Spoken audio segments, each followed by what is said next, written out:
Good morning. How is everybody today? Wow,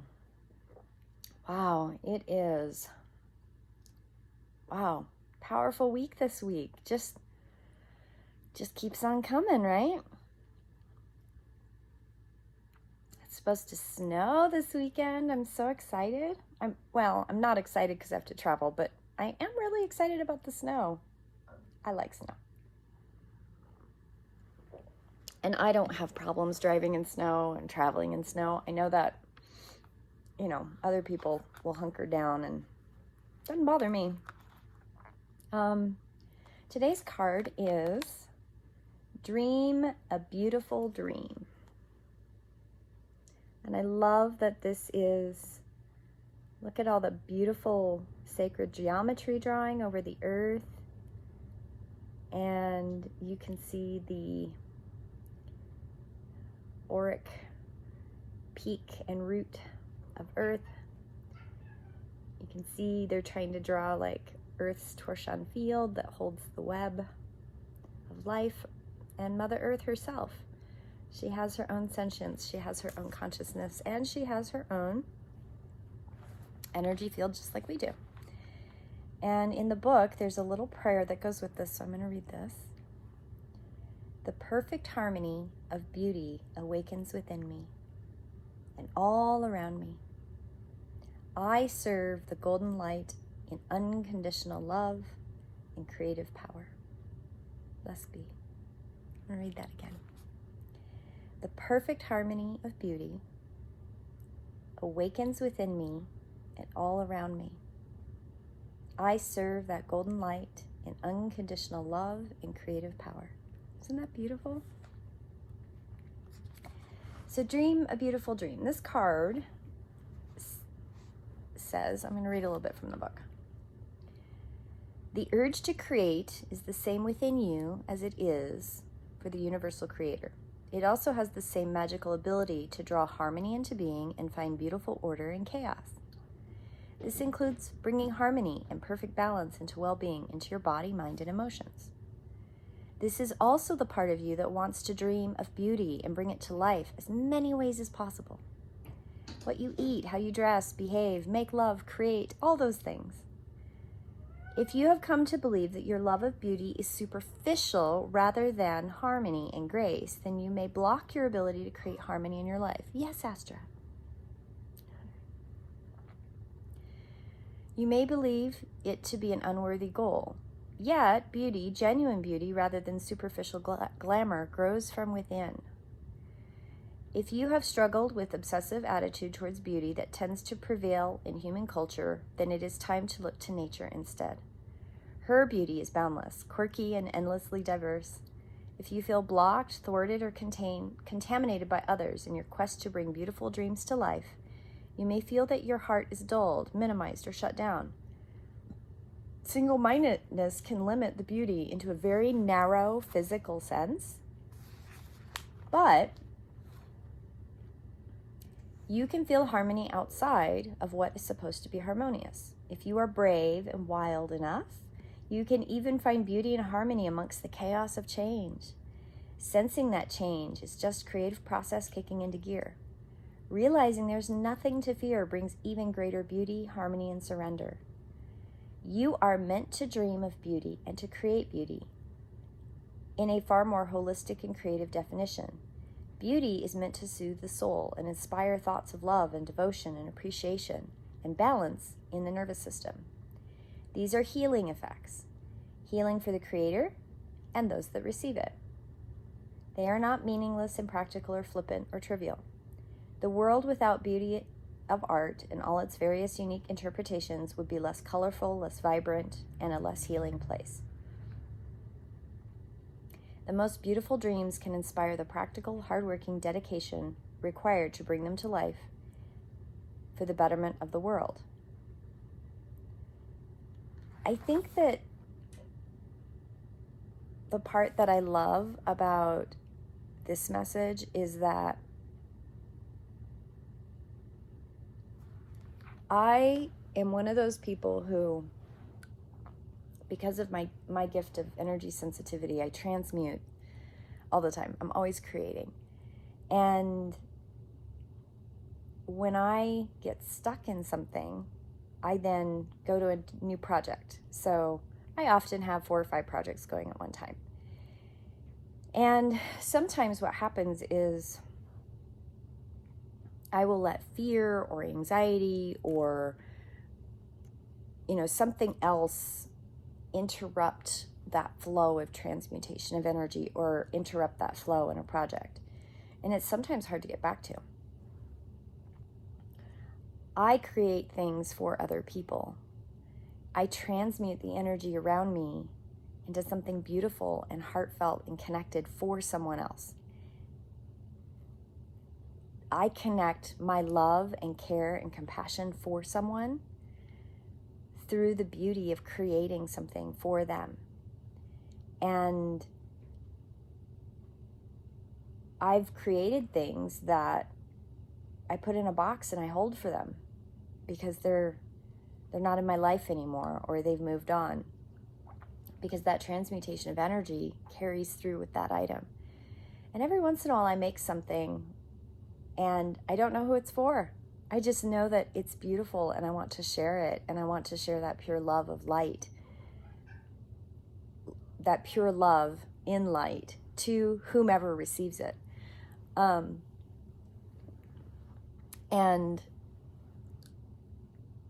beauty,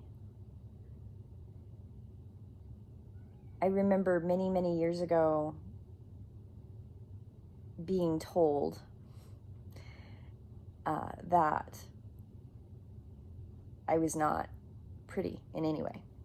I believe the word comely was used, like, you're not very pretty, you're kind of plain. And I was told that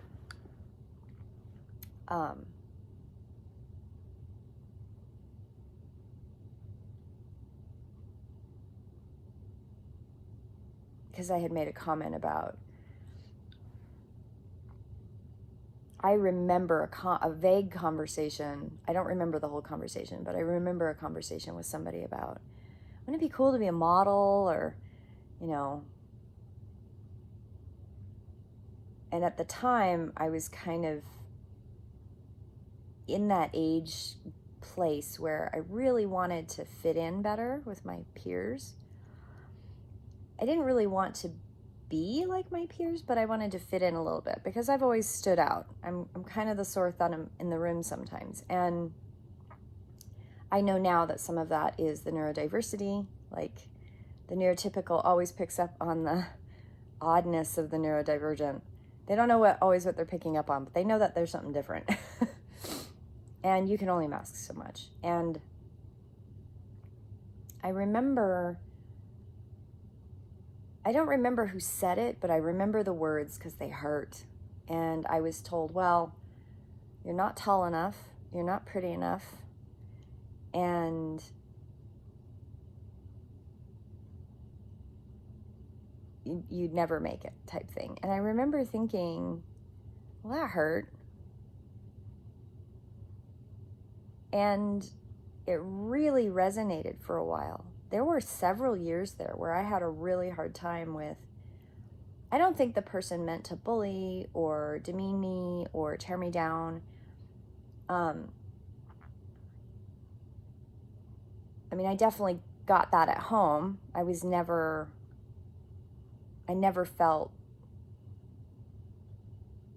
that I was any great looker or any great beauty. I had pointy chin and pointy nose is too big for the face. And, like from an artist's perspective, I understood the standards of beauty because I would draw pictures of women from magazines, and I would draw classmates that were considered popular and beautiful. And I did not fit any of those features ever, the physical features. I was not curvy enough. I mean, ironically, I am very curvy now, but when I was in junior high, high school, I wasn't very curvy. I didn't have all the right curves. I wasn't really tall. I wasn't blonde. blonde was the thing in the South. Blonde. And I didn't make straight A's, and I didn't have the beauty look that my peers had, or that the women in the magazines had, or that the famous artists had. Performing artists, I mean. And because I'm an artist and I draw, and I can look at my features and I can go, oh yeah, I don't have the features that the famous people have. I'm not beautiful. And when I had my son Thor, right before I had my son Thor, well, not right before, I would say my trip to Europe, I was 18 when I took my trip to Europe. And when I got back from Europe, I went and visited a friend in El Paso, Texas. And I then went back to where my parents live. And there was some travel that was going on there. And I remember somewhere in that time period, I realized that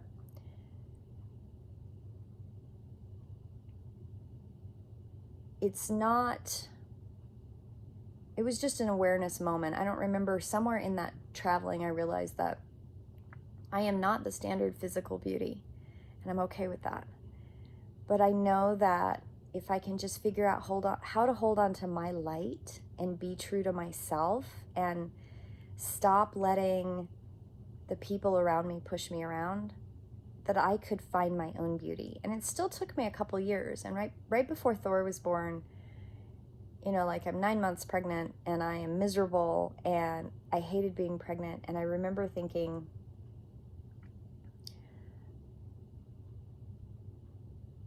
that my physical beauty isn't the pride of beauty that I have about, this flesh presentation isn't the beauty I care about anyway. Like, I love the beauty of creating art and giving someone something that their light shines. And when their light shines and they receive that transmutation of energy,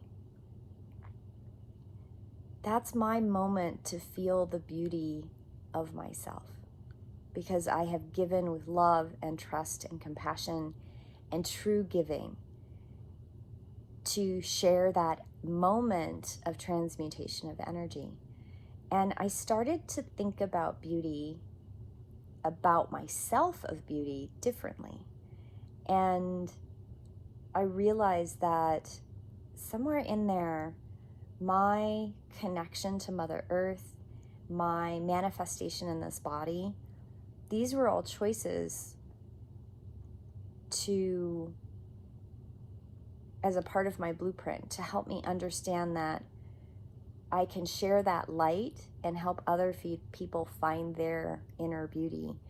And it's not inner beauty, it's the beauty that inner light shines out from within, that then transmutes the physical manifestation into what we share with others. Beautiful. So I use this example all of the time. My poor husband, I love him. When I met him, I was not attracted to him. He was not anybody that I would normally date, have a relationship with. He wasn't as tall as all of my boyfriends. I'm 5'4" and a half, 5'4" and a half. I have not yet shrunk. And he was only like 5'7". I mean, I traditionally have dated 6 foot and taller men. There's something about the height, I don't know. And so he wasn't tall. He was basically just a little taller than me. I have dated all different ethnicities, and he's just a white guy, but he's a wonderful dancer. And when he danced, he glowed. And you want to talk about inner beauty? When he dances, he connects in and he just glows. And I can see that glow. And I was so attracted to the glow. And then we would walk off the dance floor and the glow would go away. And I was like, not interested. And it took us a while to make that connection, to become a couple. And I was dating somebody else when I met him, so I wasn't really interested anyway. But boy, that glow, I loved that glow. And over the years, that glow has come forward. It's not that he dances all of the time, but as time has gone by, he has become more and more comfortable with his glow, because I tell him about his glow. I tell him all the time about how beautiful his glow is. And he gets bashful and he gets shy and he doesn't want to hear it and he's embarrassed. And I tell him again, your glow is beautiful. And all the beautiful lights that come from who you are as you manifest in your life and you become more comfortable with your purpose and your light. And he glows all the time. And the funny part is that as he has learned to glow, as he has learned to manifest that light, other people see it, and other people see it more readily. It's not just hidden. He can't hide anymore. And I want everybody to glow. That's my dream. When you talk about dream a beautiful dream, I really truly want everybody to be able to glow and show their beauty of who they really are. You know, my gift, one of my gifts is I see people for who they really are. I don't see the physical manifestation first. Very rarely do I see that first. Like, usually, if I see that first, it means there's something that person is holding back of themselves that they can't, there's something broken, or, I mean, dark entities are pretty easy. You just see them because they don't have any light. Because they're not connected. That's why people like me call them dark entities, because there's no light emanating. It's not that they can't eventually get back there, they just don't glow. But everybody, and I see who people really are, even if they can't see it themselves. And that's why sometimes I get trapped, or not trapped, but I think the word is I stumble, you know, like I will believe in someone and I will give them energy and light, and then discover that they're narcissists, or they're damaged, or they're going to hurt me, and I should not give them that. Because we are all entities, and we are all beautiful beings.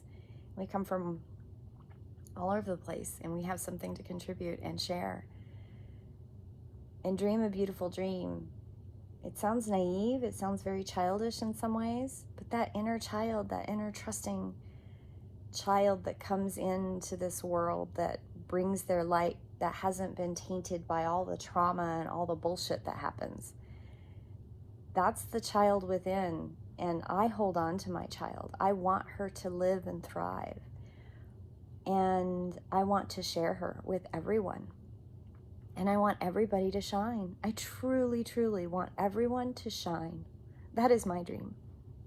And I'm crying because it's a visceral response in the body, this overwhelming joy and wish to share that. It's not sadness, it's joy. And going into the weekend, I am going to be interacting with lots and lots of people. And that's a lot of light.